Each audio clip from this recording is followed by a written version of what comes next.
Welcome back, everyone. As we are going through the chapter Upthrust in Fluids and Archimedes principle and flotation. So, in this video, I'm going to explain you about Archimedes principle. So, let's see what he has stated, then I will explain you. Archimedes states that when a body is immersed partially or completely in a liquid, it experiences an upthrust which is equal to the weight of the liquid displaced by it. I will explain you this topic with the help of experiment also. So first of all, we will try to understand with the daily life example. For that, what we will do? If we will take a beaker 3/4 filled with water and we put any object inside it, we will see that water level rises up even water starts overflowing through it. For example, you just see if we have taken any container or a straw or a beaker which is filled 3/4, not up to the brim, we have filled it up to this level, and you try to put some item inside it, then what you will observe, the water level rises up. Okay, even you will try to insert it completely, not partially, then water starts flowing. Okay, that's the thing I have written here. The ancient Greek mathematician Archimedes observed similar thing when he got into bathtub. As he got in, he realized that the level of water rises up and starts overflowing through bathtub. Why this happened? This is explained by Archimedes. On the basis of this, he had given Archimedes' principle, which gives us one step further detail about buoyant force, which we have studied in our last video. Whatever you have learned in buoyant force, after that what is happening, that is explained by Archimedes. He said that the buoyant force applied by the fluid is equal to the weight of the displaced fluid. Try to understand, if we are putting an object inside it, so buoyant force applied by liquid on this body is just equal to the weight of the liquid which is displaced by this body. Okay, that is the thing he said. See, once again you see that line, the buoyant force applied by the fluid is equal to the weight of the displaced fluid. Okay, for that we can do this experiment. That's why I've given the heading experimental verification of Archimedes principle. For that, what we are doing, I have written as case 1 and case 2. You just see here, you can see there is a solid atom and you can see the weight is 300 gram in spring balance. It is shown that weight of this item is 300 gram. When we took this item, this object here inside the liquid, you can see there is decrease in the mass. Earlier this was 300 gram, now the weight it is showing 200 gram. It means because of the buoyant force, the reading on this spring balance decreased. And as I have taken Eureka can, in this diagram I have shown you the Eureka can was filled up to this level. I will show you, I have written the statement also, so that you can, if you want, you may note down and then read once again. We filled it up to this level, and as we immersed this solid inside it, the water starts overflowing in it. Okay, so when you will see that there is decrease in the mass of this object, and later on when you will weigh this liquid, you will see that will be equal to the mass which is decreased here. Okay, so I mentioned that thing here. You just see what are the items here. Spring balance, solid. Okay, this solid, and this is the Eureka can. It is filled with water or any other fluid. Spout, that is the opening through which liquid will flow, and this is the measuring cylinder. So in case 1, what you have seen, that is I have written here, take a solid object of mass that depends upon you. I have shown you with the help of 300 gram object. So take a solid object of mass 300 gram and suspend it by spring balance. The balance will read 300 gram. Okay, now case 2, take an Eureka can. Say children, this is Eureka can. I hope you have much seen that video of standard 8 in which I have explained about the Eureka can and the density bottle. If you haven't seen, please go through that. Take an Eureka can and fill it with water up to spout, that is a opening tube. As I told you, we will fill this Eureka can up to this level. Okay, so that as we will immerse and is solid, the water overflows and it will be collected in the measuring cylinder. So the same thing I have written here, up to the spout, and we keep a small measuring cylinder under the opening, that is under the spout.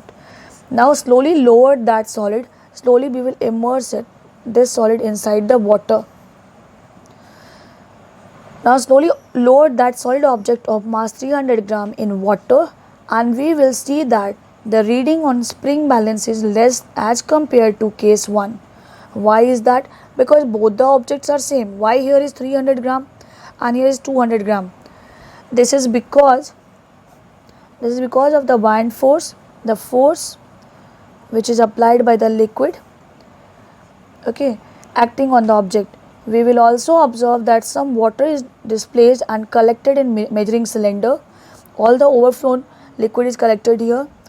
Weight of this displaced water, this water is equal to the buoyant force acting upward on the object. That's the Archimedes principle. And what is that? See, again I have rewritten so that you may understand with the help of this experiment. When an object is immersed fully or partially in a fluid, the upward force applied by the fluid on the object is the same as the weight of the fluid displaced by the object.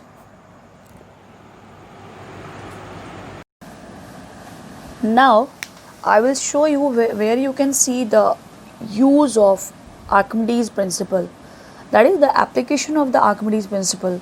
For that I have chosen this example, or you may think as a question. How do a large ship floats while a small iron nail sinks? Generally we can see this question anywhere, that if a small iron nail can sink in water, then how the ship, which is also made up of iron, floats easily on water, we are going to understand. And here also you will see that Archimedes principle will satisfy you to understand how it happens. Okay, so let's start. See what I have written. First of all, I have drawn a diagram to explain the question only. Here is the ship which is floating on the water, and a nail inside the water, it is sinked, while both are made up of iron. Why this difference? We are trying to understand that thing.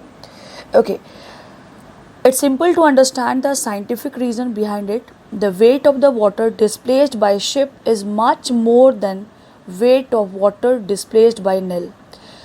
See children, there are two reasons because of that ship or boat floats while a small metallic item sink. First of all, we will try to understand. See, the size of the ship, it is huge, even it is hollow from the middle part. Okay, so because of the size, it displaces so much water, and you know the water displaced by the object is equal to the submerged part. Maybe it is completely submerged or partially submerged, is equal to the weight of the submerged part of the object. So you just think about the size of the ship, how much water it will displace, and that is equal to the buoyant force applied by the liquid. So if the displaced water is huge, it means so much buoyant force is applied on it, which help in balancing it to float. Okay, and where if you think about this place, here you have seen that size of a nail is very small. Okay, because it is not hollow from the middle part. Okay, when you will put here on the upper level of the water, what will happen? You will see it will sink. Why? Because it can displace small amount of liquid, and therefore the buoyant force is also very small. So when you will see weight is more than FB buoyant force, then it will sink, right? See, small quantity of water is displaced, that is equals to the buoyant force. So since the buoyant force is less as compared to the weight of the nail, so it sinks, while here weight of the ship is less than the water which is displaced, that is equal to buoyant force. Here weight of the ship is less as compared to the buoyant force, that's why it floats. Okay, so simply we will keep this thing in our mind. Second reason also I am going to explain. So The weight of the water displaced by ship is much more than weight of the water displaced by nail. So if huge amount of water is displaced by ship, then the buoyant force, it is buoyant force, will be larger, which helps in flotation of ship in water. Okay. While on the other hand, water displaced by iron nail is very small quantity. Okay. Therefore, buoyancy force or buoyant force applied on nail is less as compared to the weight of the nail. That's why nail sinks in water. Therefore, iron nail sinks in water. Okay. Now, here in general I have explained with the help of Archimedes principle. Now I will explain you both the causes because of which a ship floats and iron nail sinks. Again I have tried to draw the diagram so that I can explain you both the reason properly. Here this is a ship, water, iron nail, a glass with water. Okay.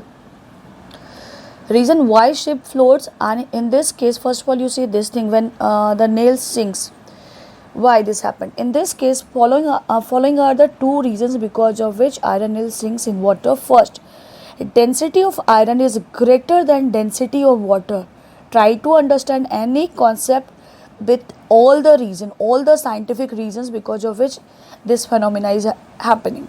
So children, we have to understand, since the density of iron is 7.6 gram per centimeter, while the density of water is 1 gram per centimeter, so we can see density of iron is more as compared to density of water, and if density is more, naturally the weight will be more as compared to the buoyant force applied by the water, and when weight is more as compared to buoyant force, the body will sink. That also I have explained in previous videos.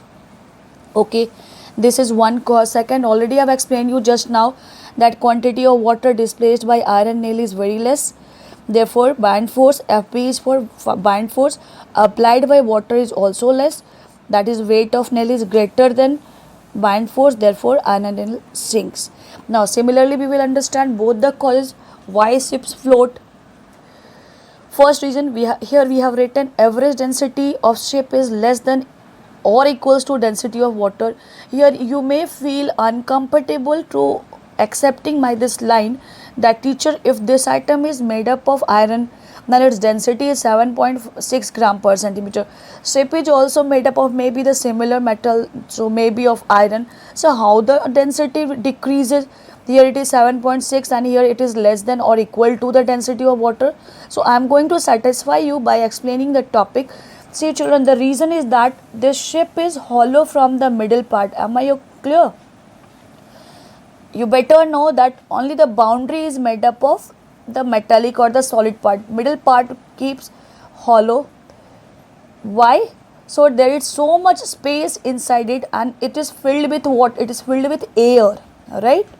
So the overall the density of this object is what? Density of the metal used in preparing this boundary of the ship as well as bottom, plus the density of the air which covers this hollow part. Because of this air density, the average density of this body becomes less than or equal to the density of the water. That's why it floats. I hope I am clear what I said. Okay, you just think I am having a piece of iron, it is solidified, I am going to put it in water, it will sink. But after that, what I will do, I will beat it and make a shape like this so that it will become a thin sheet and this part is hollow. Now I will put it on water, it will start floating. Why? Because first thing, the size increased, plus this part is filled with air. So overall density of this container becomes less than or equal to the water. That's why it will start floating. That is the scientific reason why the ships are hollow from the middle part. Why we are not making any ship which is just flat, people can stand here, we can put the items. It is hollow just to bring the density of the ship or the boat less than or equal to the density of water. So coming back to the topic, so I have written that average density of ship is less than or equal to the Density of water, as it is hollow at its middle part, therefore density of solid is less than equals to density of liquid, so body will floats. Already I have explained you, if you are going to put any atom in a liquid, if its density is less as compared to liquid, it will float. If density is more, it will sink. I have explained that thing also. Okay, second cause why ships float. Quantity of water displaced by ship is huge. Therefore, buoyancy force applied by liquid is greater, which is equal to displaced water. Therefore, weight of ship becomes less than or equals to buoyant force. Thus, ship floats. So, these are the two causes because of which ship or boat floats while the metallic item or iron nail sinks. I hope it is clear. Now, I want to discuss some question answer of your exercise. So, let's see. First question. I haven't touched all the questions already which I have explained as video. I have touched those questions which I found that you are not able to answer on your own or you are not able to frame properly. So let's see. The first question, will a body weigh more in air or in vacuum when weighed with a spring balance? Give reason for your answer. Try to understand what is the question. My question is that if this is a pen, I am going to measure its weight here on earth and then in vacuum, so where you will feel that weight is more. Okay, so the answer in vacuum, the answer is in vacuum the weight will be more. Why? In vacuum, as there is absence of air, therefore a body shall weigh more because there is no buoyant force, because you know that air is also a fluid, it also apply buoyant force. So I've written there, therefore a body shall weigh more in air as compared to vacuum, because in vacuum no upthrust will act on the body. But if logically you will try to understand the concept, maybe some doubt in your mind that teacher, then why in vacuum people are feeling light weighted as compared to their weight in air? The reason is gravitational force. But here we are trying to understand the concept of buoyant force.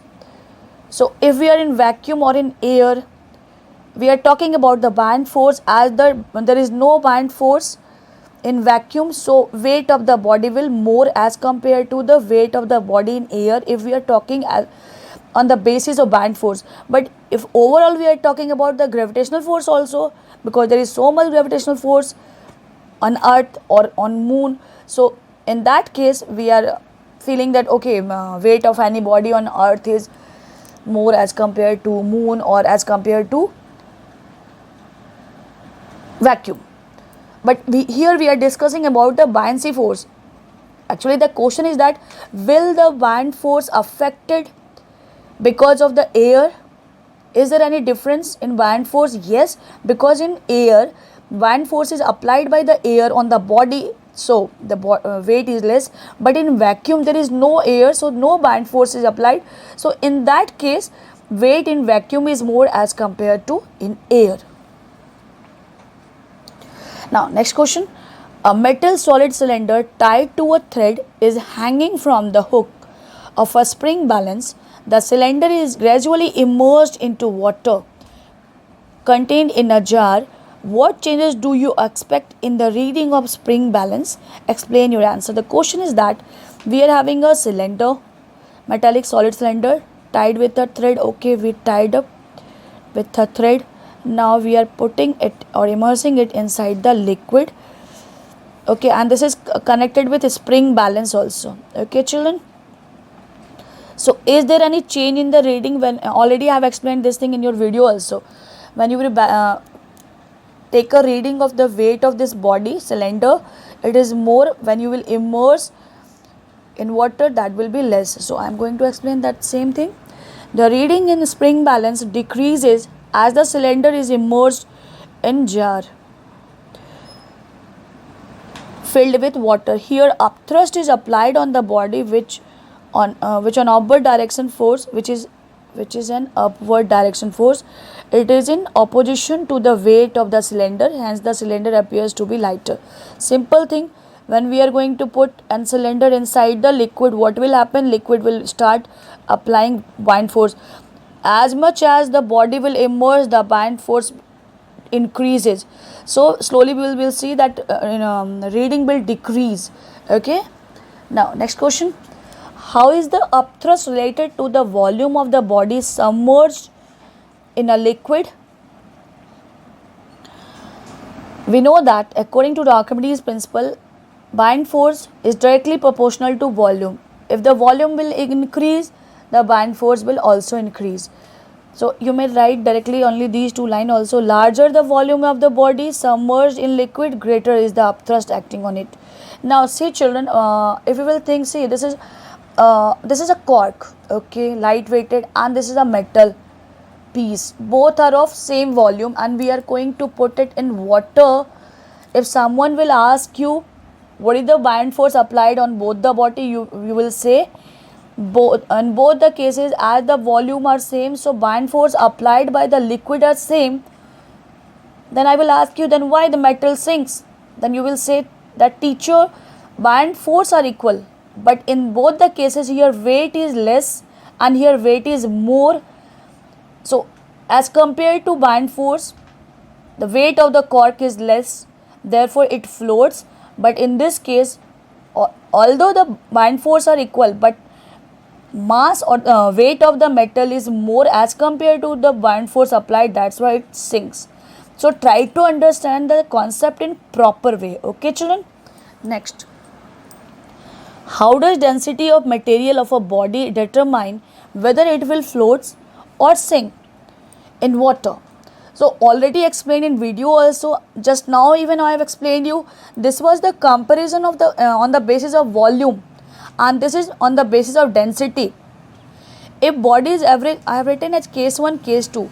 If body's average density rho is greater than that of the density of the liquid, that is rho L, then the body will sink. As I have given you here the example that density of metal, because we have said that volume is equal, density is more, therefore weight will increase. So if density of body is more as compared to density of liquid, what will happen? It will sink. See? And if the density of the body is less than or equal to the density of the liquid, then it will float. So case 2 I have written in that way. If average density of body rho is less than or equal to the density of liquid, that is rho L, then body will float. I hope it is clear. Now next question. A sphere of iron and another of wood of the same radius are held under water. Compare the upthrust on the spheres. I hope question is clear. A sphere of iron, okay, and another of wood, radius is same, both are of same size, okay. Compare the upthrust on the sphere. First of all, you try to understand if r radius is same, then what is the, for circular item, you for example, what is the volume of the sphere, you know, pi is same, numbers are same, the difference is of radius. If the radiuses are same, then volume will also same, okay. So see what I have mentioned here. Since radius of the both spheres are same, therefore their volumes must be same. And when you understood if the volume is same, already I have explained you how the volume affect the upthrust. See what I have written. Hence upthrust applied by water on both the spheres will be the same. If volume are same, both are of same size, we will put it in a liquid, then the buoyancy force applied on the body will be equal, okay. Therefore I have written ratio is equal to upthrust acting on iron sphere, upthrust acting on the wooden sphere, both are equal, that is 1 by 1, that is 1:1, means same bind force will be applied. Now see next question. A bunch of feathers and a stone of the same mass are released simultaneously in air. Try to understand children. Feathers and a stone, okay, two things of same mass, maybe 1 kg, 1 kg, okay, are released simultaneously. We released both the items all together, then what will happen? Which will fall faster and why? This will reach to the floor first or this one? That is the question. How will your observation be different if they are released simultaneously in vacuum? So same question, if you are releasing both the items of same mass in air, and if you are releasing the same object of same different mass object of same masses in vacuum, what is the differences? We are going to see that. So children, first of all, I have explained you with the help of numerical answer, and in next page I will explain you the general answer also. For same mass of stone and feathers, volume of stone is less than volume of bunch of feathers, right? Try to understand. If my question said that okay, mass of the stone and mass of the feather is same, use your common sense. If both item are of 1 kg or 10 grams, naturally volume of stone, because this is the solid, so volume will be less as compared to the volume of bunch, because these are light weighted. So for similar mass we have to put so much feathers, then it will be equal to the mass of stone. Then what? Let mass of both the bodies m as it is given, mass equal, volume of stone is Vm and volume of feather is Wf. Therefore density of stone is what? We know that formula of density is mass upon volume, that is m upon Vm, and for feathers it is m upon Vf. Okay, now if we are going to compare, see, density of stone is mass upon volume of the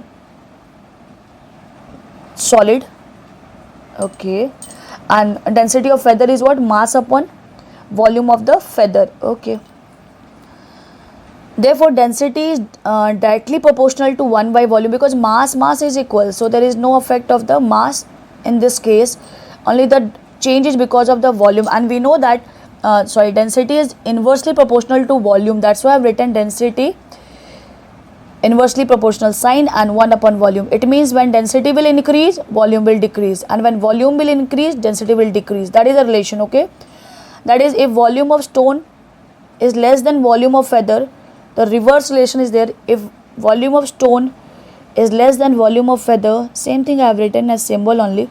Density, see the sign I have reversed. When it is less, volume of stone is less, density of stone will more. Volume of feather is more, then density of feather is less as compared to stone. As density of stone is more as compared to density of feathers, weight of stone is more as compared to the buoyant force, because buoyant force applied on both the body will be same, feather as well as stone. Okay, so buoyant force is equal, but weight of stone is more. Then what happened? Stone fall faster. Now we will, if you don't want to explain in this way, you can write in this way also, as a statement, as a text you can write the answer. A stone falls faster as compared to feathers because the volume of stone is less than the volume of bunch of feathers of the same mass. The upthrust due to air on stone is less than that on the bunch of feathers, and hence the stone falls faster. However, in vacuum, both shall fall together because there will be no upthrust. Okay, so with this question I am ending this video, children. Thank you.